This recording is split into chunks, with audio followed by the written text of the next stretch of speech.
Hey everyone, today we're going to be trying out a popular Scandinavian salmon and trout recipe that we usually make during the salmon season here in British Columbia. We usually do it with coho salmon. The recipe is called GRAVLAX or GRAVLAX, which is just cured salmon that has been in the fridge for several days, and it's basically serving as raw, and you slice it into small pieces, and it's great on sandwiches or just light snacks in the afternoon. I really like it. Besides eating grilled salmon, this is one of my favorite way of eating coho salmon. So here in British Columbia, we're pretty lucky to be able to harvest coho salmon in September, October, November. You can go out, get your freshwater fishing license, and just check the fishing regulation. Every river is a little different.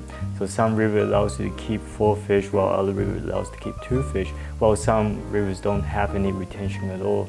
But if you go from Vancouver, you have several different options. You can definitely catch salmon, coho salmon pretty easily and keep fish like that. So before we get into the actual recipe, just want to talk a little bit about the safety aspect of this recipe, because the fish are pretty much raw when you're consuming it. You want to be very careful with it. So when I come home with the fish, I'll fillet the fish, and it's vacuum packed into a package like that. And then this goes into the freezer, and so you'll kill off all the bacteria, all the parasitic nematodes and things like that. If you actually ingest any parasites, that can be trouble. You can get some pretty serious stomachache, and in some serious cases you have to be hospitalized. So you don't want to risk that. Definitely vacuum pack your fish so it retains its freshness. It goes in the freezer. If you're flash freezing the fish, this can be done overnight or 1 or 2 nights.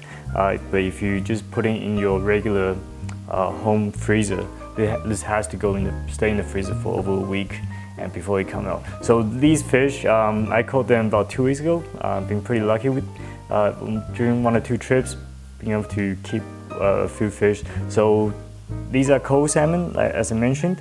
So they've been filleted.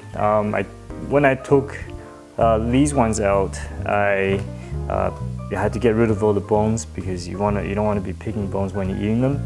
I also skinned the fish, so you don't want to keep the skin on there, because the skin has quite a bit of slime, and when you're curing the fish, it draws out quite a bit of water. You don't want that water to be mixing with the slime, which can be pretty nasty when you're eating it. So let's get started. So there are 4 main ingredients in this recipe. Of course, you're gonna have your fresh salmon fillets, and then you have your brown sugar, your coarse salt, and also fresh dill. So to get started, you gotta mix your brown sugar and salt together. The ratio is 1 to 1, as suggested by pretty much all of the recipes. But what I find is that the fish can get really salty, and personally, I don't like my food to be too salty. So you can reduce the amount of salt you want to use if you want, add a bit more sugar. The other way of to make sure it doesn't get that salty is to reduce the amount of curing time. So the longer you leave the fish in this curing mixture, the saltier it's gonna get. So let's mix this together first. So what I usually do is just measure 1 cup. You don't want to be using too much. You want to cover the fish pretty well, but you don't want to be using too much, because then mix too much, then you end up with extra salt and sugar that you have to throw away. So I just mix 1 cup of coarse salt and brown sugar.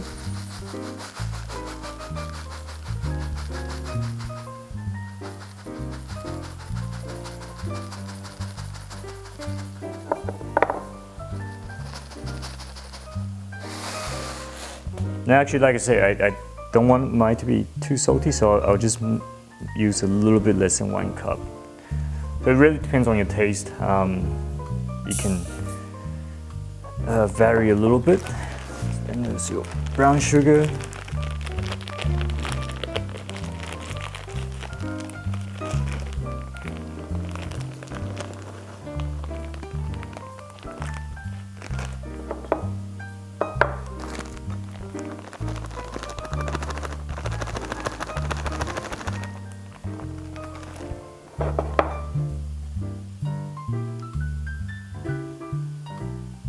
So that looks about right. That's just around 1 cup right there.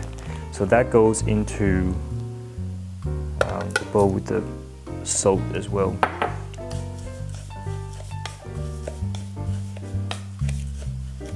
So once this is pretty well mixed, we just put it on the side for now. We're gonna wash some dill over here.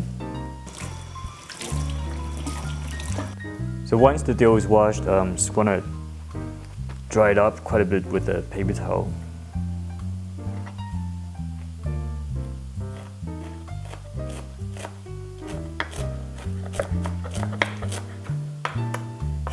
Now once the dill is finally chopped up, we're ready to put everything on the fish. It's as simple as that. So we have the fish, we got our salt and brown sugar mixture, which we'll place on top of the fish with a spoon. So you're only covering one side of the fish, while the other side stays on the bottom. So once you have your fish covered nicely with salt and sugar, you can place the dill on top as well.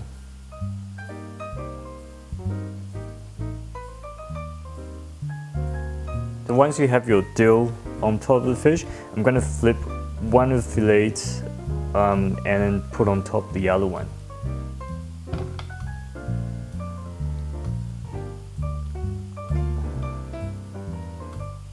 So this one here, we flip it, we put on top like that. And I'm going to lose some of the sprinkles and stuff, but it doesn't really matter. I'll tell you why in a minute. So this will press against each other and the curing process has started. And we're gonna wrap this up with a plastic wrap and put something heavy on top of the fish that will press the fish down and it will squeeze out all the liquid. The liquid will be drawn out from the fish by the salt and sugar. And this goes into the fridge for a couple of days, and once a day just double check it, and you'll see quite a bit of water in the pan. Just drain it, put it back in the fridge again, and we'll check this again in a couple of days from now.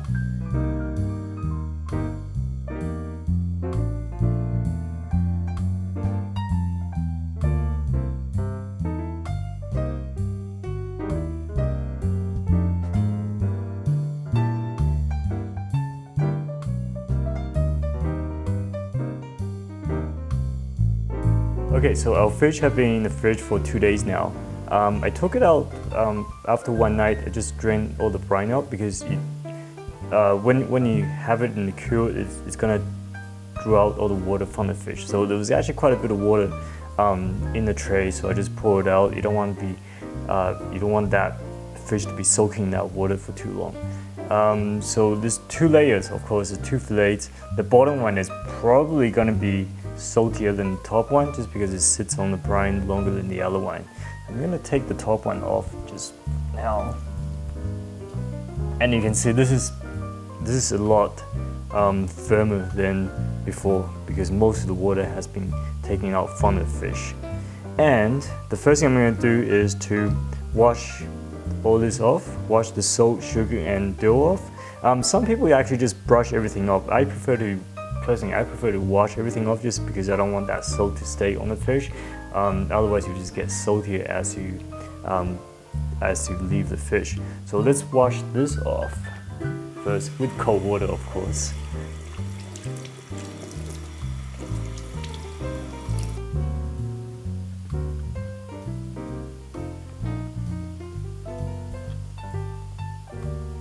So I'm not the best guy when it comes to filleting fish. You can see it's not perfectly filleted, but it's homemade.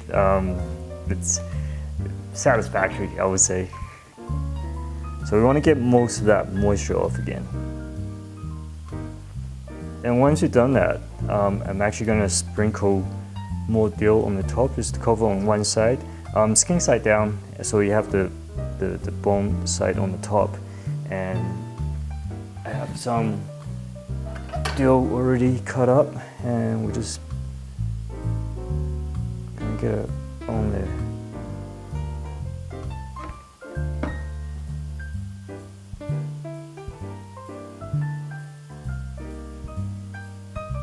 And I guess it's personal preference. It depends on how strong you want this to be. The scent is pretty strong, so we just like to have a little bit of it on top.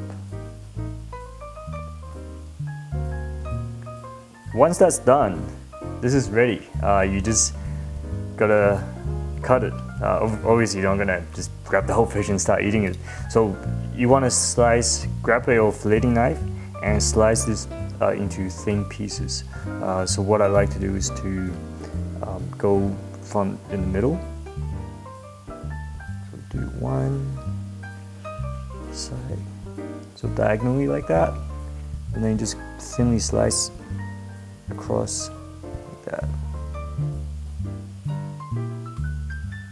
So then you have a piece of thin gravlax like that. Then and that's ready to be eaten. And I would say that's pretty good. So it's not totally dry. It still have a little bit of moisture in it. It's not like eating jerky. So the longer you leave this in the fridge, some people leave it for 3, 4, 5 days. The longer you leave it in the fridge, the more water is going to draw from the fish, and the drier it's going to be. So this, personally, I like to have it in the fridge for about 2 nights, and that's about it, and it's ready to go. So this can be sliced thinly into small pieces. You can leave this in the fridge for a week and just eat it within that week, or you can vacuum pack it again and put it in the freezer and save it for later on. And you can eat it like that as a snack, put it on bread, whichever you want it. Like I said, it's an easy, very simple way of preparing coho salmon, and quite delicious as well. So for more fishing information in British Columbia, please check out our website at fishingwithrod.com. There's quite a few other salmon cooking recipes as well you can check out, and definitely subscribe to our YouTube channel. And if you have any questions regarding this recipe or any other recipes on our website or fishing techniques, etc., please leave a comment. I'm always happy to answer the question. So until next time, good luck fishing.